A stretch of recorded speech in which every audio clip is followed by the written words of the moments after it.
optimal. And that's actually when we, you look at those hunter-gatherer tribes, like they're super mobile. They have this amazing capacity to move their body. So when we consider mobility, although it's a use it or lose it kind of thing, and I've gone through this myself where, I've had to kind of deal with the fact that I've lost mobility. It's actually something we can regain. It's kind of like going to the gym and building strong muscles.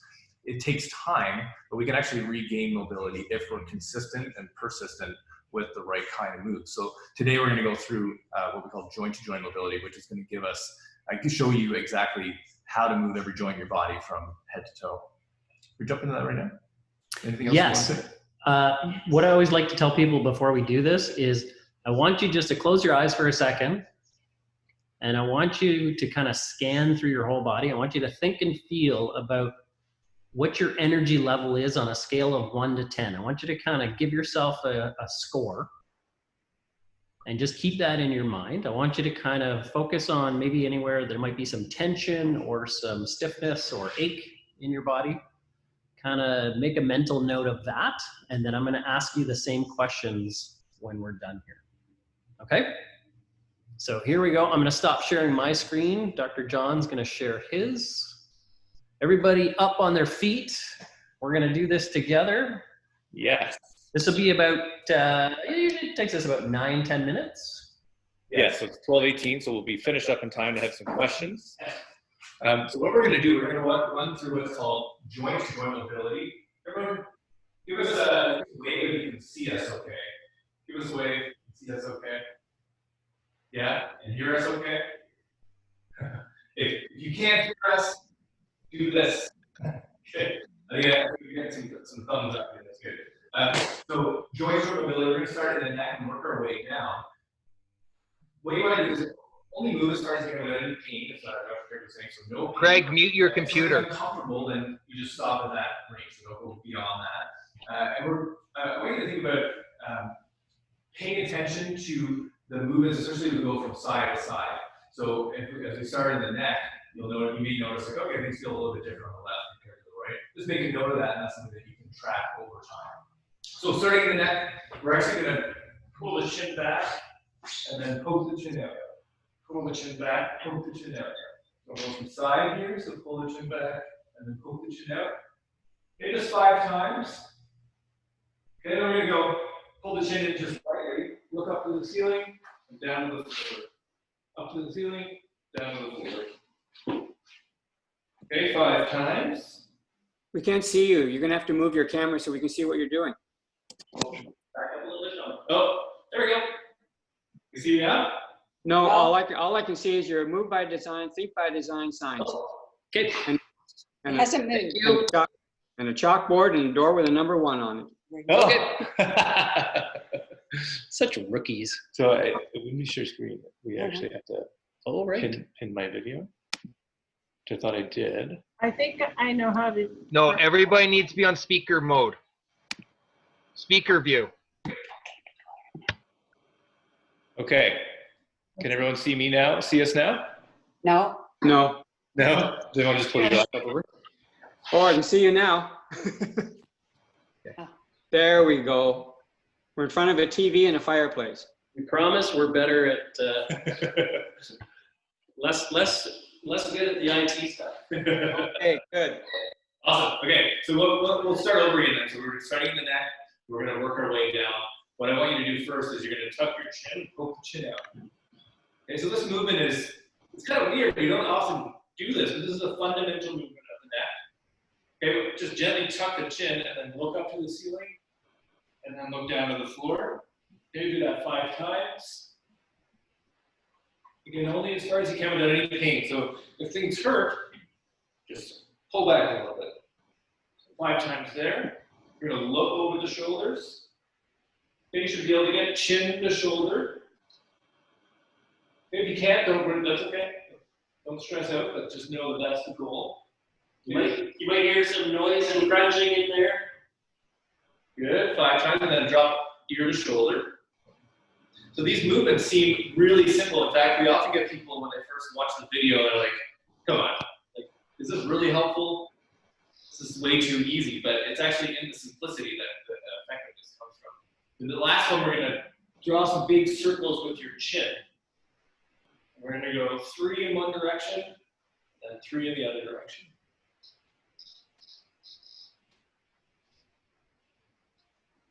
Cool. Okay, so that's all the movements in the neck. Into the shoulders, we're just going to do some nice big circles. Let's go 5 in one direction, and then we'll change directions. Imagine drawing the biggest possible circles with the tip of your shoulder. This is your shoulder blades gliding on your ribs. You may hear some clunking or clicking.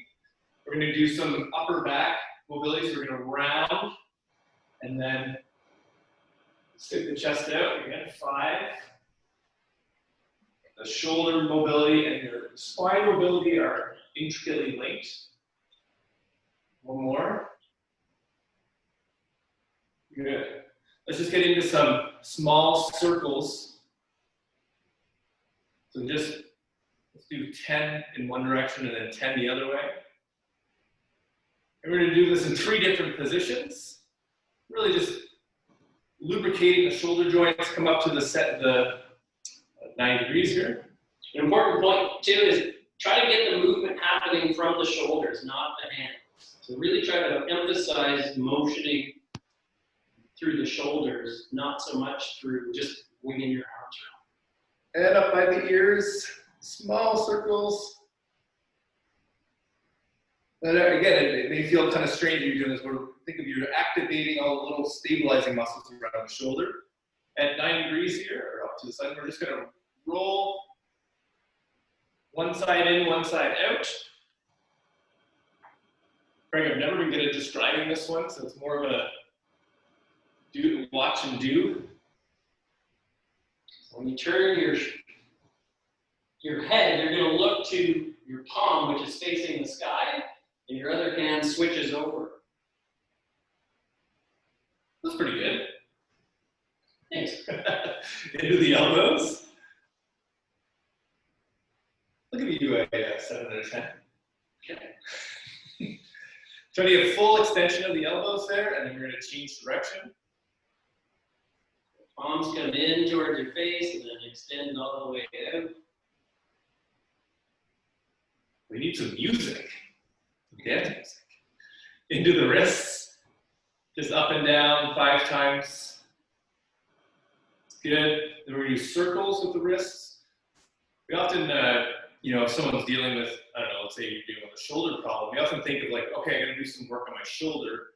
Which might be true, but what we often don't think about is working on mobility globally.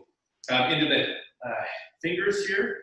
Think of sometimes downstream traffic creates upstream problems or vice versa. Or uptown traffic. Yeah. I said stream and downtown. We're going to work on the fingers, so wrap around the thumb. So open your hands up, fold your thumb over, and then fold your fingers over top of your thumb. Open your hands up. And come closer. Awesome. And then last but not least, the thumbs. All you keyboard warriors with the mousing and keyboarding, this is a must. If you're into quilting or needlepoint or texting, kiddos with sitting over desks and such, this is huge stuff. Okay, into the low back and pelvis. So the first thing we're going to do is we're going to tuck and tilt the pelvis. Like flatten your low back, arch your low back. Think of like a bucket of water. I'm going to tilt it forwards, and I'm going to tilt it back. So arch. Good. Okay, go side to side. So pop the hips. Here you want to think of you're gliding on that straight leg. Really trying to get as much movement to the side as you can. Not so much to the back, straight out to the side. Then we're going to put those 2 movements together. So you can think of, I'm going to go to the side, I'm going to tuck, go to the other side, and then I'm going to stick my butt out. So nice, big, slow circles like you're doing a really slow hula hoop. maybe 3 in one direction, and then go the other way. And here you can scan, you can kind of pay attention. Does it feel the same from side to side, or is there any difference from left to right? Good. So next, what you need is something to support yourself with, because we're gonna do some leg swings. If you have a chair or a countertop or something like that, you can grab onto. You may be able to do this freestanding, which would be, that's like an expert move, but always good to have something to hold on to. We're just swinging the leg gently, back to front, not your body. Keep your body upright, so your trunk should stay nice and stable. You can keep your one finger in your belly button, one on the bottom of your rib cage. Those 2 points should not come together or pull apart. Yeah, that's good. Awesome. You can go a little bit higher each time. Let's go to the other side. We'll just finish up the leg swings.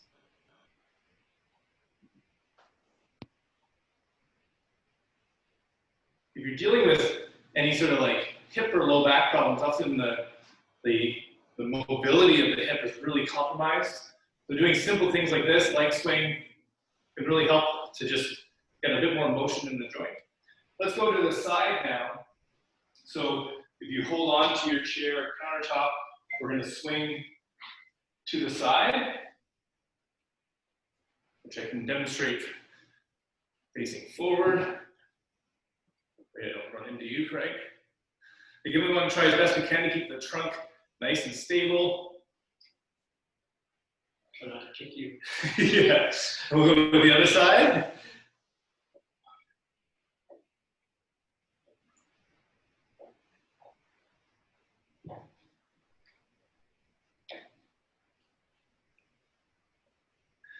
Usually do 10 on each side. Okay, then we'll get into the knees. So with the knees, I want you to put them together. We're going to bend, then we're going to do some circles. The knee joint often gets overlooked between the ankle and the hip, but it's nice to do this movement just to lubricate. Go the other direction.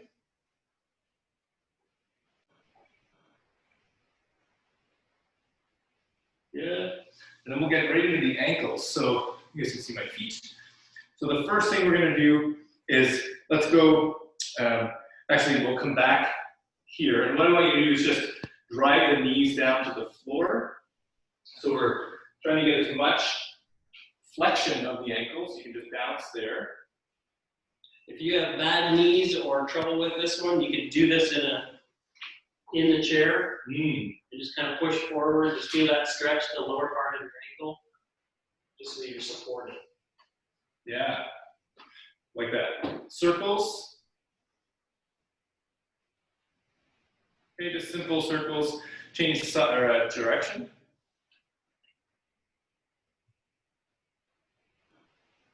We'll do that on the other side. So circles in one direction.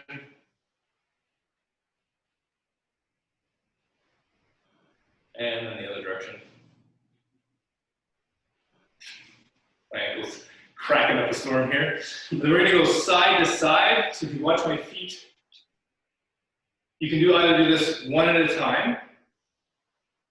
This is a movement that's we don't really think, it kind of looks almost like unhealthy doing this, but actually it's a movement that your joint is capable of doing. You know, if you work on it, the stronger that other side of the foot goes, so that if you do happen to go off the edge of the sidewalk, you can be more protected. 2 more movements. The last one, so put your toes down, and we're just getting some movement in the foot here. The ball and arch of your foot. There. And then, so heel comes up, toes get flexed.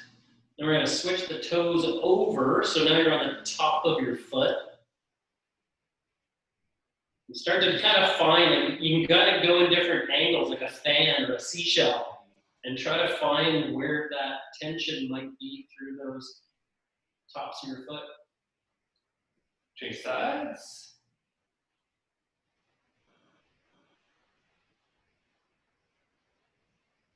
all the people wearing flip-flops right now as the weather's getting nicer and you start aching, complaining about ankles, knees, and hips bothering you, it's just because the foot has very poor mobility.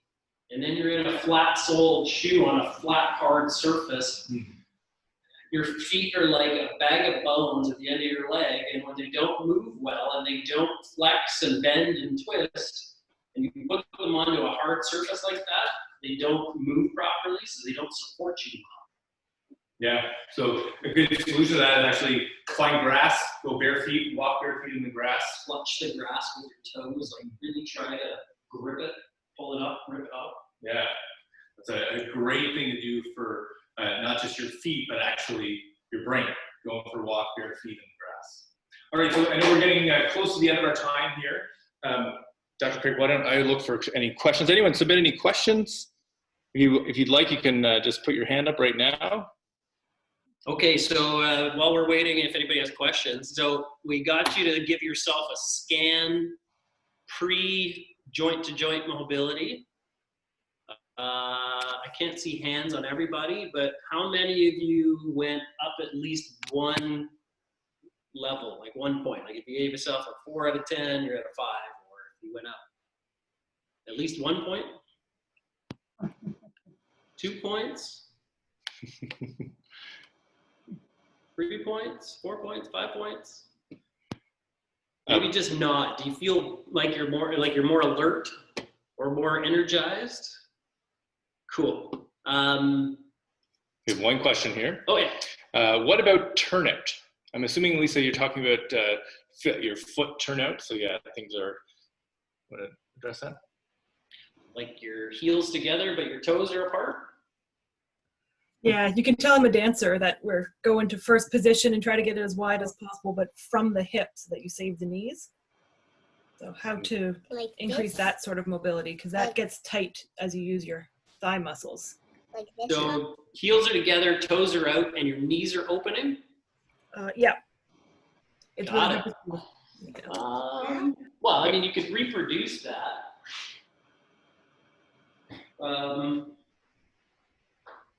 In this position, and you could almost actually bend your hips forward. Oh, can you see me? No. I think I use yours. Yeah, I think they can see you. Yeah. Everybody see me? There we go. So my feet are apart. I'm kind of in that position. I could flex my hips forward, or my chest forward, I should say. I could work on that. You could work on, I know gymnastics has a couple of things where you're actually doing like a squat in that position. You could do a squat where your knees come together into a deep bend to work on those hips. Can I just clarify, Lisa? I think you were asking that's a problem that you have, and you're trying to work around it. You're wondering whether that's something you should try and correct. Is that?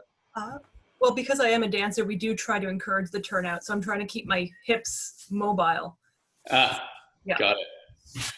Yeah. So definitely some anything relating to the inner thigh will probably be I don't know what screen I'm on here, but working on addressing the adductors, so inner thigh, stretching. We're going to go through some soft tissue work next week, which can definitely help with that. I would also say you could even do like one-legged to work through your groin.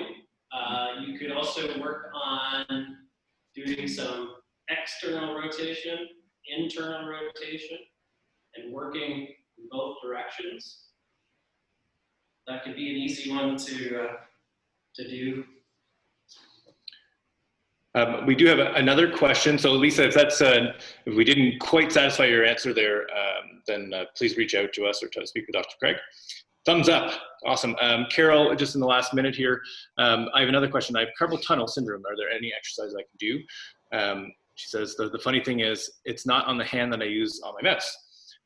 So the first thing to say here is that carpal tunnel, it really depends on if it's actually coming from the wrist or if it's something that's something that's coming from higher up the chain.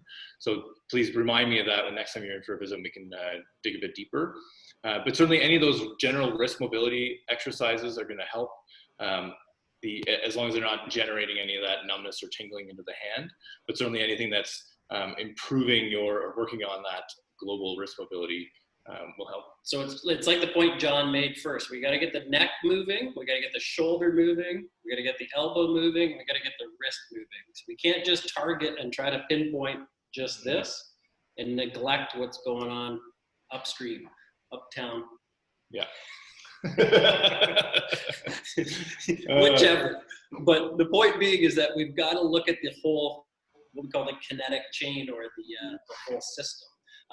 The ones that we showed there, the wrist movements, those are excellent. Mm-hmm. Another handy one, this is a little tricky to get into, but if you hold your hand facing that way, take your thumb, hook your pinky finger, so my thumb goes into my hand like this, and I wrap my index finger around my thumb, and now I stretch the entire carpal tunnel like that. That's another good one. You can also do things with the, could you tilt that down for me? Yeah, I think. Hands down on a hard surface, and I can bend forward. I can turn my palms down, like my palms up, sorry, and then just lean back. And I can do kind of different movements with my fingers to get my wrists active. Okay. Any other questions? Yeah, I got one. Yep. So when I do a bunch of raking at the cottage, and I'm telling a lot of raking, I get a really tight neck muscle down this one side. And I try to switch. I always tend to rake in one direction, and I try to switch it up so that I can get rid of that. But why does that happen? Likely, it's like you said, I know you being what, 6'4", 6'5"? Yeah. So maybe you need a longer rake, but the other thing too is you're probably doing that where your head is tilted to one side for long periods of time. Okay. So it's kind of hard, I don't know if you can see, but if I'm like this, my spine is now curving over. And so I'm starting to put a fatigue point there. So switching sides is good. But then the other one is, set it up down for a sec. With your rake above your head and over, doing some pass-throughs to work on mobility. Right. And you could even do it over to the side.